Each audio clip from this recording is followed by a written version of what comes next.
রেলের অরক্ষিত লেভেল ক্রসিংগুলোতে দুর্ঘটনায় মানুষ মারা যাচ্ছে নিয়মিত। কোনো কোনো লেভেল ক্রসিংয়ে গেটম্যান থাকলেও বেশিরভাগ লেভেল ক্রসিংয়ে রয়েছে শুধুই সতর্কবার্তা। এসব লেভেল ক্রসিং নিরাপদ করতে কী উদ্যোগ নিচ্ছে সরকার? এই বিষয় নিয়ে কথা হবে আজকের নির্বাচিত খবরের এই আয়োজনে। আপনাদের সবাইকে স্বাগত জানাচ্ছি, আমি এস আল আরিফিন। আজকে আমার সঙ্গে আছেন প্রথম আলোর বিশেষ প্রতিনিধি আনোয়ার হোসেন। আনোয়ার হোসেন, আপনাকে স্বাগতম। ধন্যবাদ। আনোয়ার হোসেন, লেভেল ক্রসিং নিয়ে আজকে আপনার একটি বেশ বড় প্রতিবেদন প্রকাশিত হয়েছে। তো আমরা তো দেশের বিভিন্ন জায়গায় হরহামেশাই এই লেভেল ক্রসিং এর দুর্ঘটনার খবর পাই, এবং সবশেষ গত রোজার ঈদ অর্থাৎ ঈদ উল ফিতরের সময় আমরা দেখলাম ঈদ উল ফিতরের রাতেই কুমিল্লা একটি বড় দুর্ঘটনায় প্রায় 12 জন মারা গেলেন। তো আসলে এই যে লেভেল ক্রসিং যে দুর্ঘটনাগুলো ঘটছে, এর পেছনে আসলে কারণটা কি, দায়টা আসলে কাদের? ধন্যবাদ আপনাকে। একটা জিনিস আপনাকে বলি, সেটা হলো রেলকে বলা হয় সবচেয়ে নিরাপদ বাহন। তো সুতরাং রেলে দুর্ঘটনায় মানুষ মারা যাবে এই জিনিসটা ওয়ার্ল্ড ওয়াইড মানে খুবই সিরিয়াসলি দেখা হয়। তো আমি যদি আমাদের রেলের ব্যবস্থার কথা চিন্তা করি, আপনি দেখবেন যে আমাদের রেল ব্যবস্থা কিন্তু খুব একটা দুর্ঘটনা হয় না, মানে মুখোমুখি সংঘর্ষ ছাড়া ওইভাবে প্রাণহানির ঘটনা ঘটে না, বা রেল কখনো লাইনচ্যুত হয় সেটার ক্ষেত্রে মানুষ মারা যায় না, আহত হয়। কিন্তু আমাদের সবচেয়ে বড় কনসার্নের জায়গাটা হয়ে গেছে লেভেল ক্রসিং গেট।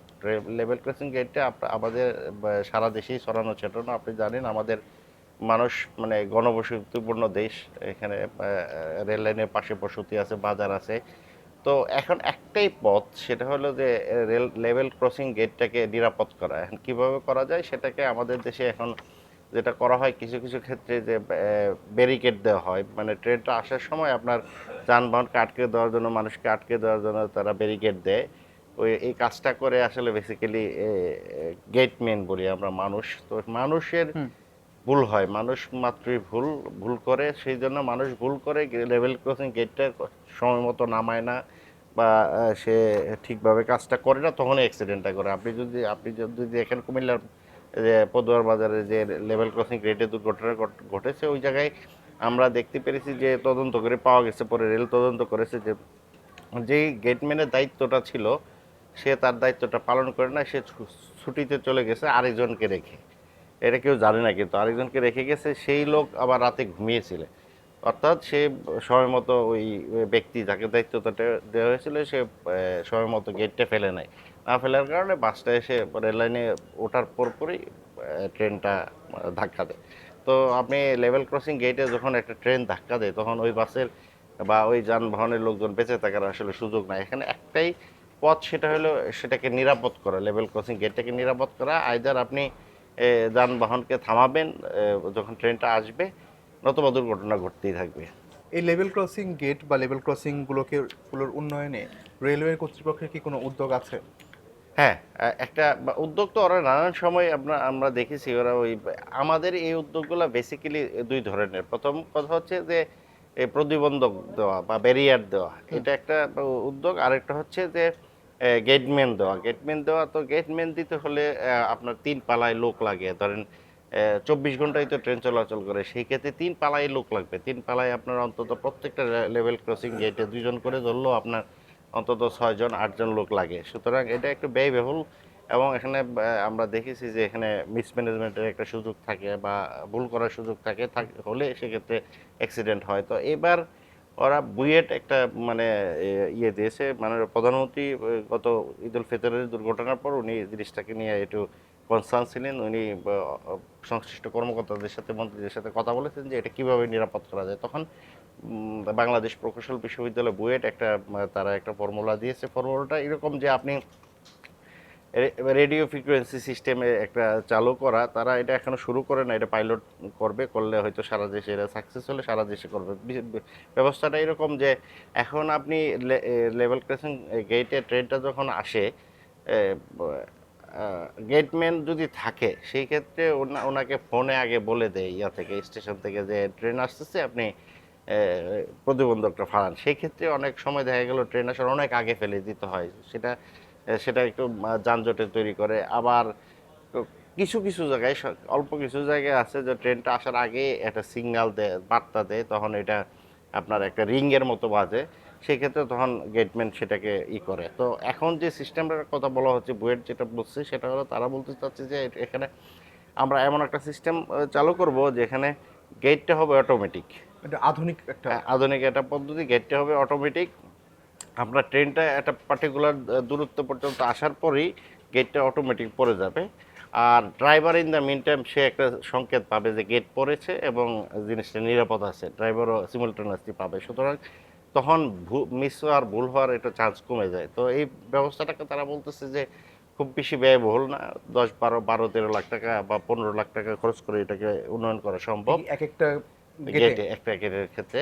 এবং সেটা দেশের বাইরে থেকে আনার দরকার নাই। বুয়েটের তারা প্রযুক্তি দিবে, তারা দেশীয় যন্ত্রপাতি পণ্যগুলা দিয়ে তারা করতে পারবে। সুতরাং এটা যদি এটা নতুন উদ্যোগ। আরেকটা উদ্যোগ আছে রেলের বা একটা চিন্তা আছে, সেটা হচ্ছে যে প্রত্যেকটা লেভেল ক্রসিং গেট যেখানে রেল লাইনের উপর দিয়ে রাস্তা যাচ্ছে সেটাকে, ওই রাস্তাটাকে নিচে দিয়ে নিয়ে যাওয়া, মানে অর্থাৎ আন্ডারগ্রাউন্ড পাতাল পথ করে দেওয়া।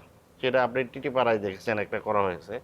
আবার কোথাও কোথাও আছে যে উপর দিয়ে নিয়ে যাওয়া, মানে ওভারপাস দিয়ে করা। তো দুইটাই ব্যয়বহুল। এবং ঢাকার মতো আপনি জানেন যে প্রায় 96টার মতো নারায়ণগঞ্জ থেকে টঙ্গী পর্যন্ত লেভেল ক্রসিং গেট আছে। এরকম জনবসতিপূর্ণ ঢাকার মতো জায়গায় আপনি যদি সবগুলো লেভেল ক্রসিং গেটকে আন্ডারগ্রাউন্ড করতে চান, সেটা অনেক সময়ের ব্যাপার, অনেক টাকার ব্যাপার। সেটা সেটা সেটা আমাদের মানে এফোর্ড করি কিনা সেটা একটা প্রশ্ন। করতেও হয়তো যে 10-15 বছর লেগে যাবে, এর মধ্যে তো মানুষ মারা যাবে। সুতরাং আপনি যদি ওয়ার্ল্ড ওয়াইড আছে যে গুরুত্বপূর্ণ ক্রসিংগুলোতে তারা আন্ডারগ্রাউন্ড করে অথবা রেল লাইনটা উপর দিয়ে নিয়ে যায়, তো এটা একটু ব্যয়বহুল জিনিস, আমাদের দেশে হয়তো সবগুলো পারা যাবে না। সেই জন্য ওই কম দামি এবং যে বইয়ের যেটা ভাবতেছে একটু টাকা কম দিয়ে জিনিসটাকে নিরাপদ করা, এটা হয়তো চলবে আর কি। আচ্ছা, আমরা বিভিন্ন লেভেল ক্রসিংয়ে দেখি যে অরক্ষিত লেভেল ক্রসিং আমরা যেগুলোকে বলছি, যে শুধুমাত্র কোনো প্রতিবন্ধকতা নেই, শুধুমাত্র একটা সাইনবোর্ড চলে আমাদের সাবধান, সামনে লেভেল ক্রসিং রয়েছে। তো এইটুকু করেই কি আসলে রেলের দায় শেষ লেভেল ক্রসিংগুলো বাট নিরাপদ এই করার এই ক্ষেত্রে? সংখ্যাটাই বেশি। আপনি যদি ধরেন সারা দেশে 3000-এর উপর লেভেল ক্রসিং আছে, এই সংখ্যাটা ধরে 60-65 ভাগ হলো এরকমই, 63% আছে যে এটাতে কোনো গেটম্যান নাই বা কোনো ধরনের প্রতিবন্ধকতাও নেই। ব্যারিকেড বা প্রতিবন্ধকতা নাই। বেশিরভাগ ক্ষেত্রেই একটা সাইনবোর্ড দিয়ে রাখা আছে যে এখানে লেভেল ক্রসিং আছে, আপনারা সাবধানে চলুন। এটা যথেষ্ট না। আপনি একটা সমস্যা হচ্ছে যে আমাদের দেশে রাস্তা বানায় কয়েকটা সংস্থা আছে, ধরেন সিটি কর্পোরেশন এলাকায় সিটি কর্পোরেশন, ইউনিয়ন পরিষদ, তারপরে স্থানীয় সরকার প্রকৌশল অধিদপ্তর, এলজিডি, রোডস অ্যান্ড হাইওয়েজ, নানান সংস্থা এরকম রাস্তা বানায়। তো নর্মালি রোডস অ্যান্ড হাইওয়েজ যেগুলো রাস্তা বানায় সেগুলো অনেক বড় রাস্তা, হাইওয়ে, এগুলাতে তারা করে কি, রাস্তাটা যখন রেল লাইনের উপর দিয়ে যায় তারা তখন রেলকে টাকা দেয় যে তোমরা জিনিসটাকে একটা লেভেল ক্রসিং গেট বানাও, বানায় এই জায়গায় তোমরা গেটম্যান দাও। এই তো এটার জন্য তারা একটা ফান্ড দেয়। কিন্তু গ্রামেগঞ্জে অনেক সময় যে পৌরসভা কিংবা ইউনিয়ন পরিষদের বা এলজিডি যেসব রাস্তা মানে অনেক ছোট রাস্তা, হয়তো ট্রাফিক কম, সেই জায়গায় তারা হয়তো রেল জানেও না ওই জায়গায় রাস্তাটা বানাচ্ছে, বা জানলেও তাদেরকে টাকা দেওয়া হয় নাই, সেজন্য তারা এটাকে অবৈধ বলতেছে, মানে তাদের অনুমতি নিয়ে করা হয় নাই। তো এই অবৈধ সংখ্যাটাই বেশি এবং সেগুলোই অরক্ষিত। তো এখন আপনি প্রতিদিন দেশে মানুষ বাড়তেছে, তারপর রাস্তা বাড়তেছে, রাস্তাতে আপনি একদম গ্রামের একটা রাস্তা আস্তে আস্তে ট্রাফিক বেড়ে যাচ্ছে, তাইলে আপনি যখন একটা লেভেল ক্রসিং হয়ে যাবে, একটা রাস্তা উপর দিয়ে নিবেন, তখন অবশ্যই একটা মানে আপনার বিবেচনায় থাকা উচিত যে এখানে কোনো না কোনো অ্যাক্সিডেন্ট হওয়ার সুযোগ আছে। তো রেলের পক্ষে সবগুলা সংরক্ষণ করা কঠিন। তো সেই ক্ষেত্রে আমার মানে সাজেশনটা হচ্ছে রাস্তা যদি রেল লাইনের উপর দিয়ে নিতে হয় সেটা মানে যতটা কম নেওয়া যায় অথবা যেখানে সেখানে রাস্তাটা রেল লাইনের উপর দিয়ে না নেওয়া। আর একটা জিনিস হলো রেল লাইনটাকে কিছুটা উপরে দিয়ে নেওয়া কিছু কিছু জায়গার ক্ষেত্রে। তো সব এটা জিনিসটা টাকা পয়সার ইনভেস্টমেন্টের বিষয় আছে। আপনি যদি 3000-এর উপর লেভেল ক্রসিং নিরাপদ করতে চান তাহলে প্রচুর লোক বলে প্রচুর ইনভেস্টমেন্টের দরকার আছে। সেক্ষেত্রে সচেতনতারও দরকার আছে। আর যারা রাস্তাটা বানাবে তাদেরও বিবেচনা করা উচিত যে এই রাস্তাটা মানে এই দিক দিয়ে না বানায় অন্য কোথাও দিয়ে বানাইলে হয় কিনা।